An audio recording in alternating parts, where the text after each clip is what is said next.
저 역시 행복합니다. 말씀 위에 세운 교회 최석원 목사가 말씀을 전합니다. 오늘 우리에게 주시는 하나님의 말씀은 누가복음 11장 27절에서 28절까지입니다. 이 말씀을 하실 때에 무리 중에서 한 여자가 음성을 높여 이르되 당신을 뵌 태와 당신을 먹인 젖이 복이 있나이다 하니 예수께서 이르시되 오히려 하나님의 말씀을 듣고 지키는 자가 복이 있느니라 하시니라. 아멘. 보통 사람들의 경우 나이가 들어서 죽을 때가 되면 네 가지를 후회한다고 합니다.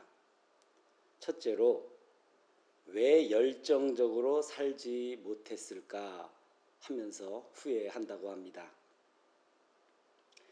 이리저리 떠밀려 다니고 또 휩쓸려 다니면서 귀중한 시간을 낭비한 것에 대하여 후회하는 것이죠. 또 여기 기웃 저기 기웃거리면서 이 사람 말에 솔깃하고 저 사람 말에 솔깃하고 하면서 별로 중요하지 않은 일에 인생을 아까운 인생을 소모했던 것을 후회한다는 것입니다. 또 자기 중심도 잡지 못한 채 너무 안일하고 너무 소극적으로 살았던 것에 대하여 후회를 한다는 것입니다. 둘째로 왜 행복을 선택하지 않았을까 하면서 후회한다고 합니다. 사람들 보고 행복과 불행 중 하나를 선택하라고 하면은요, 불행을 선택하는 사람들이 의외로 많습니다. 당시에는 행복을 선택했다고 여겼었는데 시간이 흐른 뒤에 보니까 불행을 선택했었다고 하는 결론이 나오는 경우도 많습니다. 셋째로 왜 좀 더 사랑하지 못했을까 하면서 후회한다고 합니다. 더 많은 사랑을 줄 수도 있었는데 이러면서 후회를 한다는 것인데요. 더 많은 사랑을 줄 수 있었음에도 불구하고 주지 못했다라고 하는 것은 사람들이 지니게 되는 가장 큰 후회에 속하고요. 또 가장 많이 미련이 남는 부분이기도 하다는 것입니다.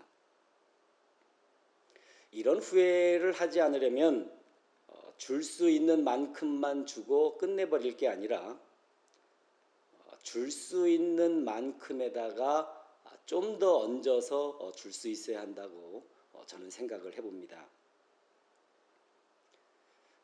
사람들에게 밥을 퍼줄 때에 한 번만 퍼 담으면 정이 없다고 하면서 조금이라 할지라도 한 번 더 퍼서 주는 사랑이 그와 같아야 한다는 것이죠. 우리가 사랑할 때도 늘 이렇게 우리가 줄 수 있는 사랑에다가 조금을 더 얹어주는 그런 사랑, 그런 사랑을 해야 후회하지 않는 삶을 살아갈 수 있다고 생각을 해봅니다. 넷째로 왜 모든 것에 대하여 감사하며 살지 못했을까 하면서 후회를 한다는 겁니다. 인생을 100이라고 놓고 보았을 때 감사와 불평이 100을 양분하게 됩니다. 감사가 70이면 불평이 30을 차지하게 되어 있고요. 반대로 불평이 70이면 감사가 30을 차지하게 되어 있습니다. 그랬을 때 우리의 생각이, 우리의 마음이 주로 쏠려 있는 쪽은 감사가 아니라 불평 쪽이죠. 배가 고플 때에 밥을 먹으면 배가 부르게 됩니다. 그랬을 때 사람들은요, 감사를 하는 게 아니라 너무 많이 먹어서 살찔 거라고 하면서 염려하고 불평을 하게 되죠. 사람들이 그러는 경우가 많다는 것입니다. 우리가 감사하지 못하는 이유는요, 감사를 보지 않고 자꾸 불평을 보려고 하기 때문입니다. 죽음을 앞둔 사람들이 후회하는 덕목이 모두 4개입니다. 왜 열정적으로 살지 못했을까? 왜 행복을 선택하지 않았을까? 왜 좀 더 사랑하지 못했을까? 왜 모든 것에 감사하며 살지 못했을까? 이렇게 해서 모두 4개의 덕목인데요. 이 4개의 덕목을 짧은 단어로만 다시 정리를 해보면 열정, 행복, 사랑, 감사, 이렇게 4가지가 되겠습니다. 이 4가지의 덕목 모두가 하나님의 말씀과 깊은 관계를 가지고 있습니다. 열정적으로 열심히 살아가는 것, 하나님의 말씀입니다. 행복하게 살아가는 것 역시 하나님의 말씀입니다. 사랑하며 살아가는 것 역시 하나님의 말씀입니다. 감사하며 살아가는 것 역시도 하나님의 말씀입니다. 이 4개의 덕목은 모두 우리를 향한 하나님의 깊은 뜻이라고 할 수 있겠습니다. 4가지의 덕목을 좀 더 압축을 하고 좀 더 요약을 해보도록 하죠. 그러면은 이 4가지의 덕목은 모두 행복이라고 하는 덕목으로 모이게 되어 있습니다. 열정적으로 열심히 살게 되면 행복한 쪽으로 가게 되어 있죠. 사랑하면서 살아가면 역시 행복한 쪽으로 가게 되어 있죠. 감사하며 살아가다 보면 역시 행복한 쪽으로 가게 되어 있죠. 이 4개의 덕목은 모두 행복이라고 하는 결과물을 낳게 되어 있습니다. 따라서 행복은 우리가 인생에서 살아가는 아주 중요한 덕목의 어떤 목표요, 목적이라고 할 수 있겠습니다. 이 행복이라고 하는 덕목을 인생과 연결을 시켜봅니다. 우리가 사는 인생은 한 번뿐이고요. 쏜살같이 지나가게 되어 있습니다. 그렇기 때문에 더더군다나 더욱 행복해져야만 하는 것입니다. 그런데 인생을 행복하게 만드는 데 있어서 많은 사람들이 쓰디쓴 실패를 경험하게 됩니다. 그래서 불행하게 사는 경우가 허다한데요. 신앙인들에게 이렇게 질문을 해봅니다. 요즘 어떻게 사십니까? 이렇게 물어보면은요, 하나님의 은혜로 삽니다 라고 대답하는 신앙인들이 꽤 많이 있습니다. 은혜로 삽니다. 이 말이 행복하다라는 말로 들리십니까? 아니면 행복하지 않다는 말로 들리십니까? 하나님의 은혜로 살면 당연히 행복해져야 합니다. 그런데 그렇지 못한 경우가 있습니다. 하나님의 은혜 덕분에 하루하루를 근근히 버티면서 살고는 있지만 행복하지 않을 수 있습니다. 하나님의 말씀을 전하는 목사로서 이 문제를 명징하게 정리를 해봅니다. 하나님의 은혜로 사는 사람은 반드시 행복해져야 합니다. 이렇게 정리를 해보는데요. 중요하니까 한 번만 더 반복하면서 강조해 보도록 하죠. 하나님의 은혜로 사는 사람은 반드시 행복해져야 합니다. 지난주 후배 목사님 한 분과 점심 식사를 함께 했습니다.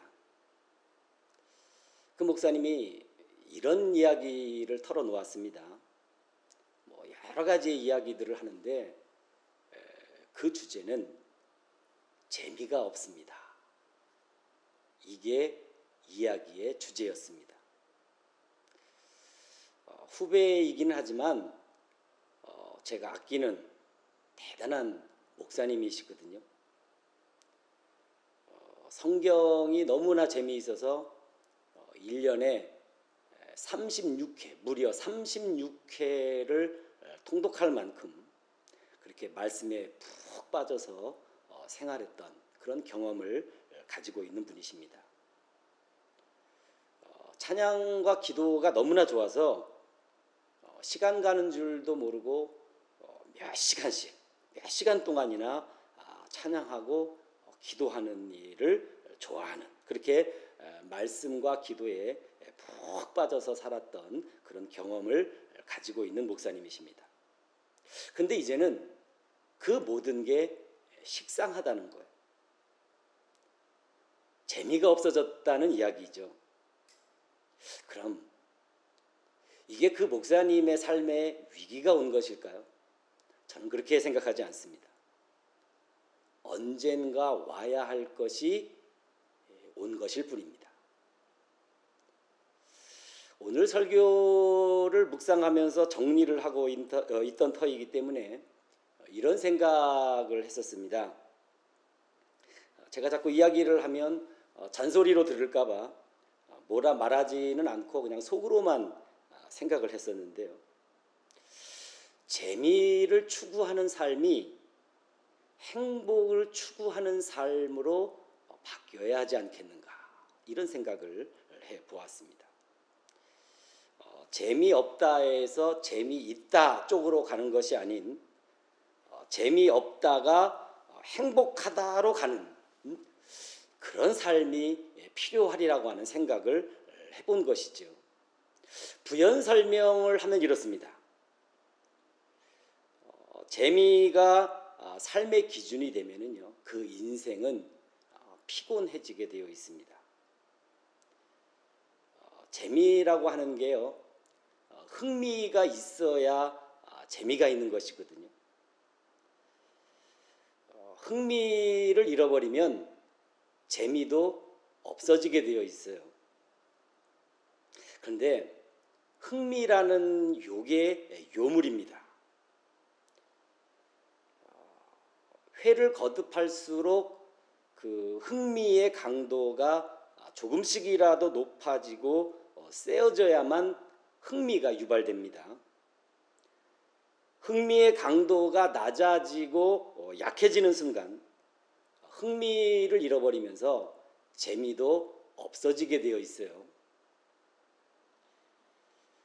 재미가 있으려면 흥미의 강도를 더 높고 더 세게 해 가야 됩니다.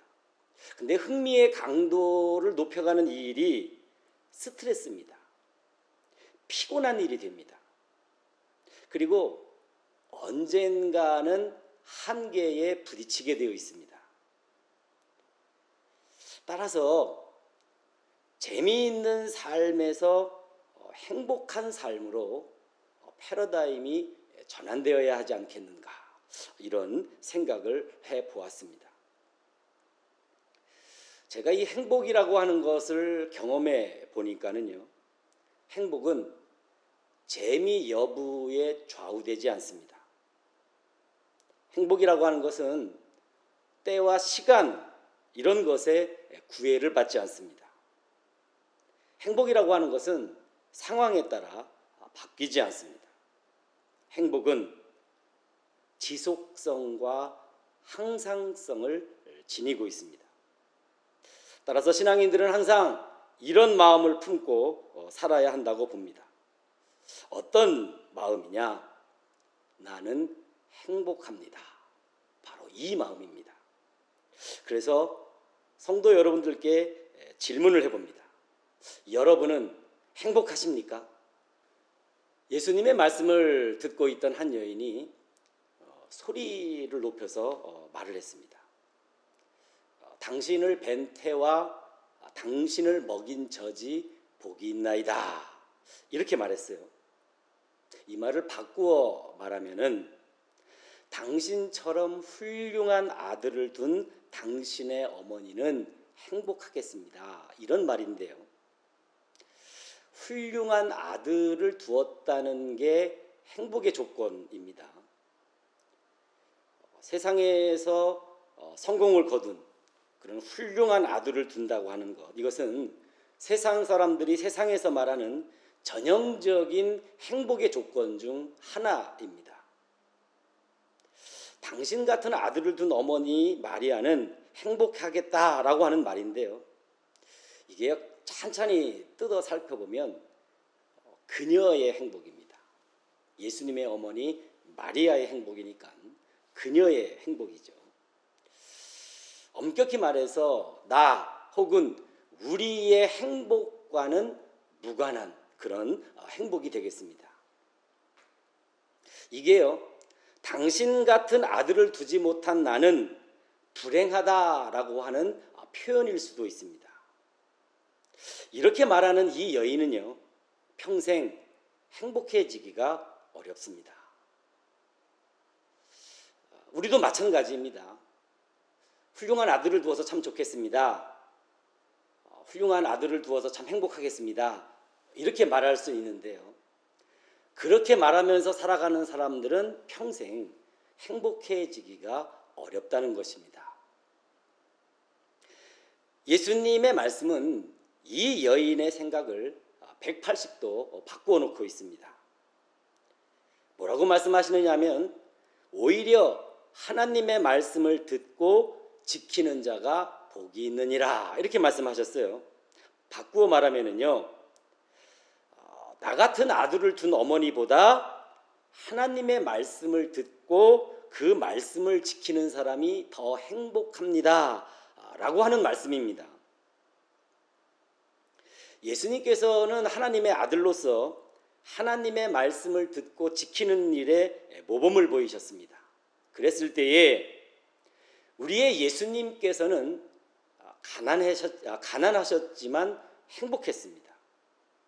예수님께서는 목수의 아들로 태어나 목수의 일을 하면서 가족들을 부양했었습니다. 이게 가난했다고 하는 증거가 되겠습니다.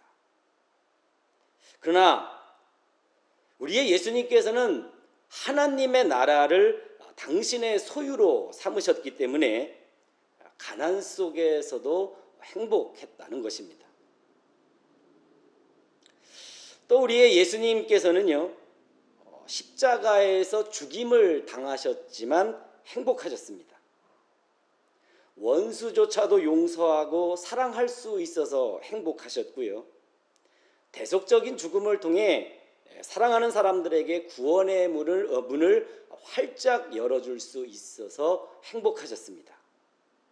이렇게 예수님께서는 가난 속에서도 행복하셨고요, 고난 속에서도 행복하셨습니다. 예수님께서는 그런 당신의 삶을 증거로 삼아서 이렇게 말씀하고 계십니다. 나는 행복합니다. 그러면서 우리에게 동시에 이렇게 묻고 계시죠. 당신은 행복하십니까? 당신도 나처럼 행복해졌으면 좋겠습니다 라는 뜻으로 말씀하고 계신 것이지요. 만약 당신이 나처럼 하나님의 말씀을 듣고 있고 하나님의 말씀을 지키고 있다면 당신도 나처럼 행복한 사람입니다 라는 취지로 말씀하고 계시는 것입니다. 복되도다 라고 하는 말씀은 행복하도다 라고 하는 현재적인 선언입니다. 행복해지거라 라고 하는 명령도 아니고요, 행복해지리라고 하는 예언도 아닙니다. 이미 행복한 상태에 놓여 있다고 하는 축복의 선언입니다. 예수님의 이 말씀에 의하게 되면 우리는 이미 행복한 상태에 들어가 있어야 하고 지금도 행복한 상태에 놓여져 있어야 하며 앞으로도 쭉 행복한 상태를 지속해 가야 합니다. 그렇게 살아갈 때에 우리가 하나님께 드리는 고백은 이와 같습니다. 저 역시도 행복합니다. 예수님께서 행복하셨던 것처럼 저 역시도 행복합니다. 수많은 신앙의 선배들이 행복했던 것처럼 저 역시도 행복합니다. 이와 같은 고백을 우리의 주님 앞에, 우리의 예수님 앞에 드릴 수 있게 된다라고 하는 것이죠. 행복합니다라고 하는 이 고백이 저와 여러분 모두의 고백이 되기를 간절히 소원합니다. 우리는 지금 교회에 나와서 하나님의 말씀을 듣고 있습니다. 세상에 나가서는 그 말씀을 지키면서 살아가겠죠. 그랬을 때에 행복은 당연한 결과물입니다. 당연히 맺혀져야 할 열매입니다. 예수님의 말씀에 의하면 하나님의 말씀을 듣고 있으면 행복해진다는 것이지요. 하나님의 말씀을 지키면서 살아가면 행복해진다라고 하는 것이지요. 그 말씀에 의거해서 우리는 당연히 행복해져야만 한다, 이렇게 말할 수가 있겠습니다. 그런데 행복을 방해하는 심각한 장애물이 있습니다. 여러 가지가 있을 수 있겠지만 예수님의 경우를 그대로 빌려와서 두 가지의 장애물만 언급해 보도록 하겠습니다. 하나는 가난입니다. 세상적인 기준으로 보면은요, 가난하면 행복할 수 없습니다. 가난한 사람이 행복하게 살아가는 경우들을 세상에서는 거의 볼 수가 없죠. 그러나 성경적인 기준을 따르게 되면 달라집니다. 예수님의 말씀, 성경의 말씀에 의하면 가난해도 얼마든지 행복할 수 있습니다. 왜냐하면 하나님 나라가 저의 것이기 때문입니다. 또 하나는 십자가입니다. 아마도 십자가는 가장 무겁고 가장 심각한 장애물이지 않겠는가, 그렇게 생각을 해봅니다.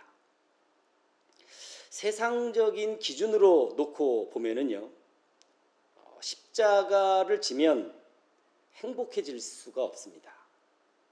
십자가는 가장 큰 불행에 속한다고 볼 수가 있겠죠.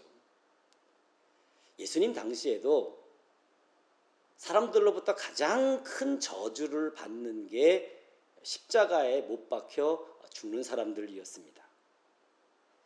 십자가는 세상에서 절대 행복의 기준이 될 수가 없습니다. 그러나 성경의 기준을 따르게 되면 달라지게 되어 있습니다. 성경의 말씀, 하나님의 말씀에 의거해서 보면 십자가를 지면 행복해진다는 겁니다. 이것은 세상과는 아주 정반대의 기준이 되겠어요. 십자가를 져도 얼마든지 행복해질 수 있다라고 하는 것은 우리의 예수님께서 몸소 보여주신 실제적인 증거가 되겠습니다. 따라서 믿음으로 사는 사람은 가난해도 행복합니다. 십자가를 져도 행복합니다. 그 어떤 조건, 그 어떤 상황 속에서도 행복을 잃어버리지 않습니다. 행복을 빼앗기지도 않습니다. 끝까지 행복을 지켜내서 항상 행복한 사람이 됩니다. 저와 여러분 모두가 행복하게 살아가는 것, 이것은 대단한 일이 아닙니다.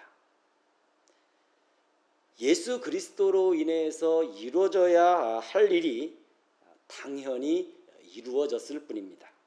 그런 의미에서 행복은 기적이 아닙니다. 행복은 상식입니다. 예수 그리스도께서도 행복하셨으니까 그분을 믿고 따르는 우리 역시 당연히 행복해져야만 한다고 하는, 아니 행복해질 수밖에 없다고 하는 그런 상식인 것이죠. 오늘 이 상식이 우리의 삶 속에 이루어지기를 소원합니다. 그리하여 저와 여러분 모두가 저 역시 행복합니다 라고 행복한 고백을 할 수 있기를 다시 한번 간절히 소원합니다. 기도하겠습니다. 우리의 주님이신 예수 그리스도께서는 행복하셨습니다. 가난 속에서도 행복하셨습니다.